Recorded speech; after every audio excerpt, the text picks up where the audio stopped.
Apa kabar? Luar biasa ya. Saya sangat bersuka cita sekali. Ada yang lihat tempat ini ya sambil. Jadi saya di sini ya berdirinya biar yang sedih mendengar dan juga iblis di sana mendengar ya kan. Kalau iblis nggak ada di sini pasti iblis di sana mendengar firman Tuhan. Biar iblis itu banyak yang bertobat ya. Nah, saya mau terima kasih untuk Pak Rudi dan juga Ibu Eta ya, yang sahabat saya yang sudah memberikan kesempatan kepada saya untuk ikut ibadah di tempat ini dan sharing firman Tuhan ya. Dari Pak Rudi bilang, aduh mbak, nggak ada yang datang kayaknya mau hujan-hujan katanya ya. Tapi biarin aja, 2-3 orang berkumpul jikalau dengan sepakat Allah hadir. Karena pekerjaan Tuhan itu tidak tergantung dengan berapa jumlah yang hadir ya. Tapi Tuhan katakan bahwa jikalau 2-3 orang berkumpul dia dengan sepakat, maka hadirat Allah akan turun ya. Dan saya percaya kami merasakan hadirat Allah di tempat ini. Dan tadi saya masuk, waduh, ini Pak Rudi luar biasa ya, jemaatnya gelap sekali tadi saya videoin. Ternyata di Langoan masih ada yang gelap juga ya. Jadi maksudnya bukan hanya di Kalimantan ya yang gelap-gelap, ternyata di sini juga ada yang masih gelap ya. Tapi saya percaya bahwa kenapa secara manusia mungkin, aduh, masa hujan gede ya, pasti nggak ada yang datang. Tapi saya percaya Roh Kudus lebih dahsyat, lebih kuat daripada turunnya hujan. Karena kuasa hujan terlalu kecil dibandingkan kuasa Roh Kudus. Amin. Ya, karena kalian datang ke sini bukan karena nggak enak sama Pak Gembala, Ibu Gembala, tapi karena memang kalian mau memuji Allah. Roh Kudus yang menggerakkan, Roh Kudus adalah sumber kekuatan. Karena sekali waktu Pak Gembala dan Ibu Gembala meninggalkan kalian, dia tidak bisa bersama-sama dengan kalian. Tapi Roh Kudus tidak akan tinggalkan kalian. Jadi kalau kalian beribadah bukan karena nggak enak sama Bapak Ibu Gembala, saya mau datang, nanti kalau nggak datang dikunjungin bolak-balik bosen gitu kan. Kalau dikunjungin bolak-balik jadi keluar roti, keluar cookies ya kan. Keluar RW lah, kalau ada RW keluar segala macam mungkin ya. Kalau Bapak Ibu Gembala daripada Ibu Gembala datang ke sini repot-repot, kita datanglah sebelum dibesyuk ya. Tapi bukan karena sebelum dibesyuk kalian ada di tempat ini, tapi karena kalian kegerakan Roh Kudus ada di tempat ini. Seperti yang tadi, ada gerakan Roh Allah di sini. Anda yakin ada gerakan Roh Allah di sini? Yes. Ketika ada gerakan Roh Allah di sini, ada pertobatan yang luar biasa, ada kebangunan rohani yang luar biasa, ada mujizat yang luar biasa, yang sakit Tuhan sembuhkan. Saya yakin ibu tadi, ibu siapa namanya? Ibu Vita. Ibu Vita karena ada kegerakan Roh Allah, sehingga ada pasien, ada mobil yang diutus oleh Tuhan untuk menjemputnya, sehingga nggak perlu pakai motor yang hujanan ya. Tapi luar biasa teman saya ada pendeta dan Jepangke ya, dari pelayanan di Minanga. Tadi dia janji mau ikut sama-sama kita, tadi sudah menghilang. Ternyata dia membelikan bakso anaknya di sentrum. Terhilanglah. Saya sudah nggak berharap dia akan datang ke sini ya. Saya bilang saya kasih Sherlock, tapi dia nggak lihat Sherlocknya juga. Tapi Roh Kudus tuntun, bayangin siapa yang bisa cari alamat ini kalau bayangin itu aku, bayangin itu. Saya kaget dia muncul karena sudah jauh tertinggal, dia nggak lihat mobilnya Pak Rudi belok kemana dia nggak tahu. Tapi Roh Kudus yang kasih belok itu.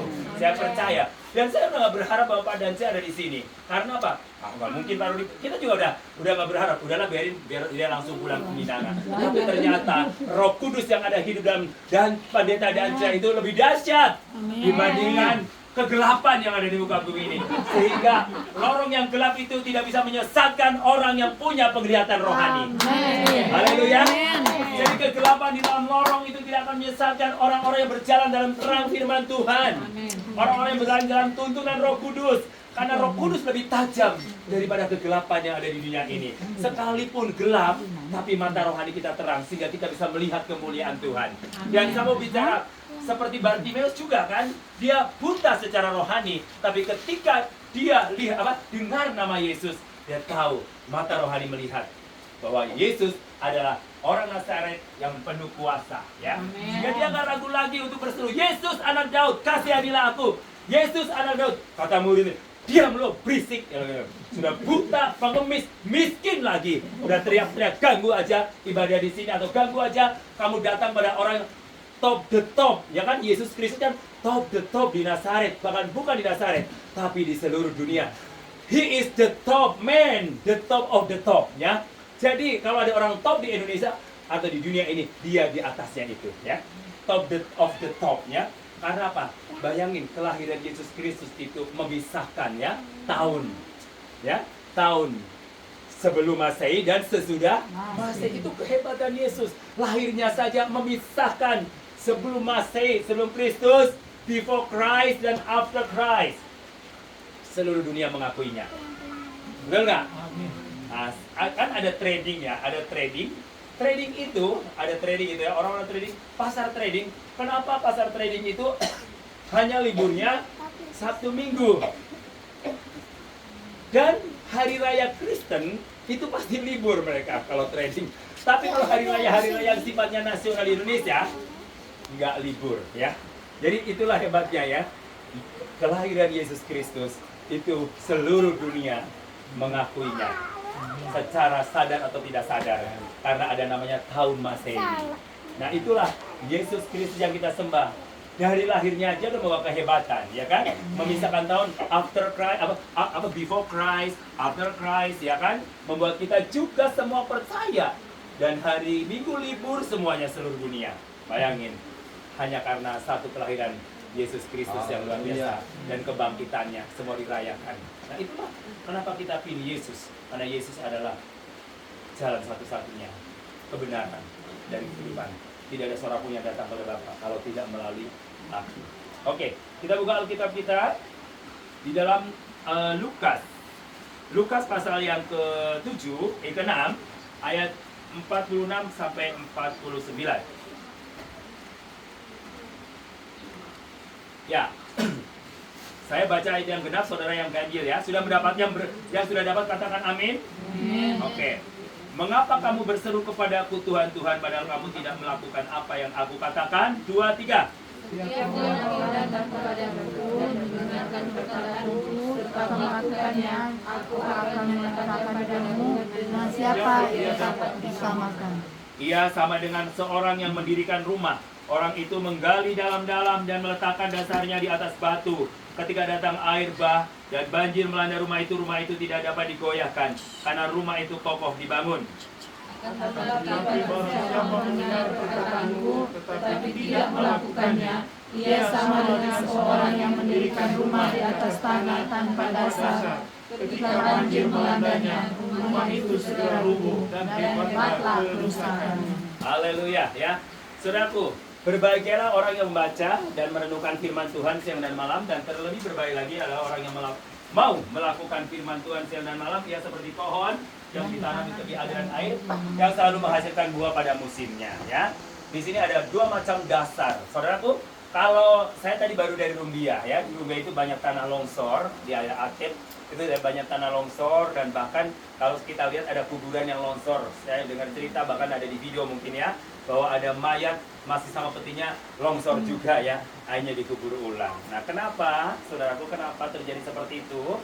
Karena dibangun dengan dasar yang tidak kuat ya. Kenapa? Karena ada di lereng dan dari bawahnya jurang, dan dia tidak dengan batu ya kan. Makanya ketika turun hujan, banjir datang, maka longsorlah bangunan itu ya. Pada waktu itu banjir sampai ke daerah Rumbia, dan saya lihat tadi di sana tidak ada rumah yang roboh, karena mungkin ketika banjir dan rumah itu kuat, kokoh ya kan. Tapi pada waktu di perjalanan kuburan itu bisa longsor di daerah Atep. Kenapa? Ya karena tidak didasari dengan dasar yang kuat. Artinya kan harusnya kalau lereng itu berarti harus dibentengi ya, agar kalau turun hujan tidak longsor. Tapi mereka hanya kuburan ditaruh begitu saja. Sehingga ketika hujan turun longsor. Tadi banyak tanah-tanah yang longsor juga. Karena kenapa tanah itu longsor? Karena sudah ada akar-akar pohonnya sudah tidak ada ya, sehingga ketika turun hujan akhirnya ambleslah ke bawah. Nah, saudara-saudara yang kasih dalam Yesus Kristus, nah hari ini malam ini tuh saya akan bicara dengan ada dua macam orang ya, ibaratnya orang yang kuat dan orang yang lemah. Nah, saudara hidup dalam satu gereja yang sama, firman yang sama, mungkin pendeta yang sama. Tapi apakah semua jemaat responnya sama? Ketika orang atau hamba Tuhan berkhotbah, atau hambanya Pak Rudi atau Ibu Siska berkhotbah, responnya sama nggak? Dan pertumbuhannya sama nggak? Ya. Jadi saudara nggak heran kalau ada orang yang malas-malasnya doa, ya kan? Malas melayani Tuhan, bahkan malas ibadah. Ibadah hanya rutinitas dia datang karena malu dan tidak dikunjungi sama pendetanya, ya kan? Ada orang yang responnya antusias, pokoknya antusias, excited, adik semua melonjak, excited itu bergembira, semangat banget ketika meresponi kebenaran firman Tuhan. Nah, dan melakukannya. Ya jangan cuma semangat pada waktu itu excited, terus lupa ketika keluar dari gereja setelah mendengarkan firman Tuhan, kita yang dengarkan dan renungkan.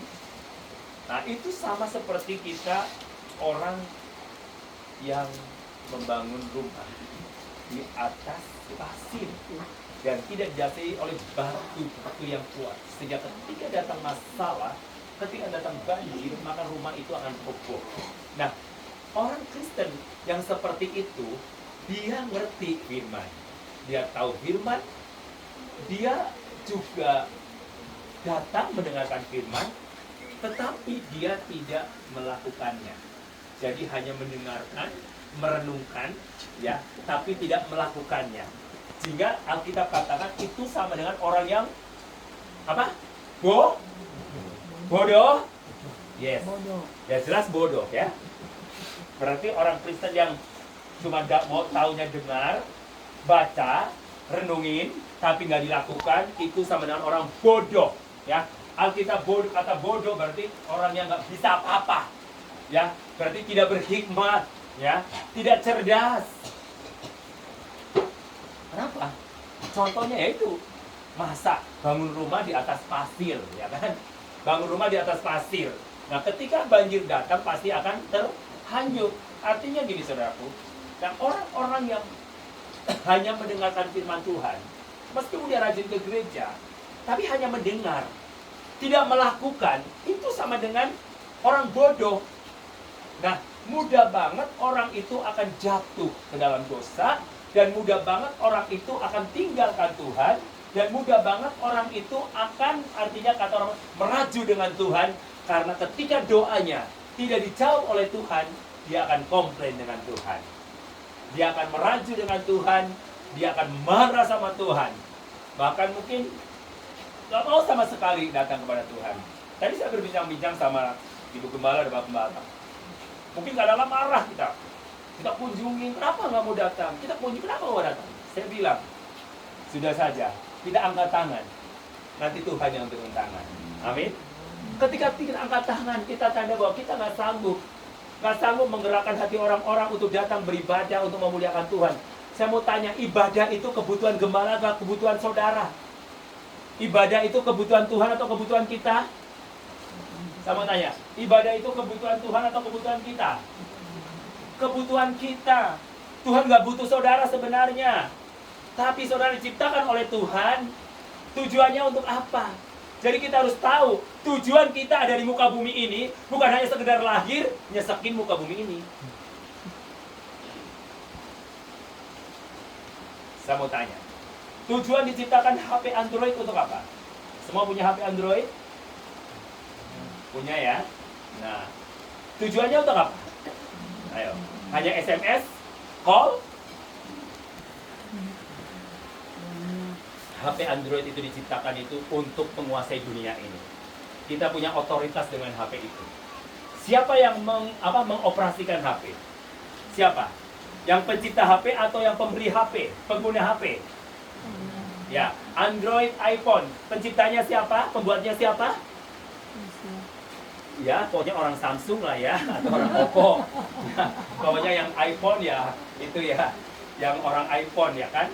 Nah, maksudnya diciptakan sama dia, itu tujuannya untuk apa? Untuk segala macam kegiatannya, termasuk perbankan.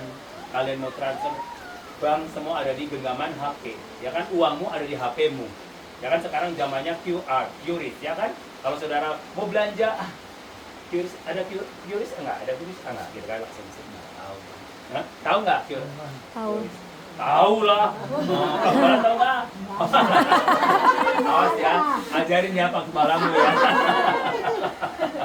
Jadi QRIS itu kalau kita pergi ya ke supermarket nggak usah tinggal ini di scan barcode ya, langsung muncullah transaksinya, kita tinggal bayar ya, nggak perlu uang cash. Makanya kita sekarang jarang pegang uang cash ya kan. Di sana ya, di sana nggak ada persembahan cash kalau di Jakarta ya, di gedung apa di yang seperti salah satu gereja besar seperti MDC apa GPC udah nggak persembahan yang sekarang terletak, enggak, semua digesek kartu sep gitu loh, atau QR ya, QRIS ya, jadi pakai barcode, jadi nggak pakai bawa uang cash ya kan. Kalau di sini kan masih uang cash ya, makanya di sana nggak ada yang 5.000 persembahannya.